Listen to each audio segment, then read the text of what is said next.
కర్ణాటకకు ట్రెక్కింగ్ కి వెళ్లిన మరో కేరళ అమ్మాయి మిస్సింగ్ అయింది. కొన్ని రోజుల క్రితం కేరళకు చెందిన టెక్కీ 4 రోజుల తర్వాత బయటపడగా ఇప్పుడు మరో కేరళ అమ్మాయి అదృశ్యమవడం కలకలం రేపుతుంది. కేరళ రాష్ట్రంలోని పలక్కాడ్కు చెందిన శ్రీనంద అనే 10వ తరగతి విద్యార్థిని తన కుటుంబ సభ్యులతో కలిసి ట్రెక్కింగ్ కి వెళ్ళింది. ఏప్రిల్ 7న సుమారు 40 మంది బంధువులతో కలిసి చంద్రద్రోణ కొండ ప్రాంతానికి వెళ్లారు.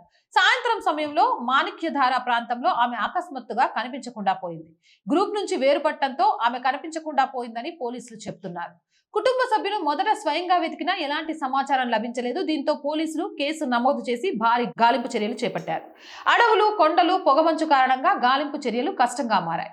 డ్రోన్లు, ఫారెస్ట్ టీమ్స్, పోలీసులు కలిసి గాలింపు చర్యలు కొనసాగిస్తున్నారు. ఇక ఇటీవలే కర్ణాటకలో మరో ఘటన కూడా జరిగింది. కేరళకు చెందిన 36 ఏళ్ల టెక్కీ శరణ్య ట్రెక్కింగ్ సమయంలో అదృశ్యమైంది. ఆమె 3 రోజుల తర్వాత అడవిలో ప్రాణాలతో బయటపడింది. ఈ ఘటన తర్వాత వెంటనే మరో అమ్మాయి మిస్సింగ్ కావడం ఆందోళన కలిగిస్తుంది. ట్రెక్కింగ్ మార్గాల్లో భద్రతా లోపం, అడవుల్లో మొబైల్ సిగ్నల్ లేకపోవడం, సరైన మార్గదర్శకాలు లేకపోవడం, అనుమతి లేకుండా ట్రెక్కింగ్. ఈ ఘటనతో కర్ణాటక ట్రెక్కింగ్ భద్రతపై ప్రశ్నలు ఉత్పన్నమవుతున్నాయి.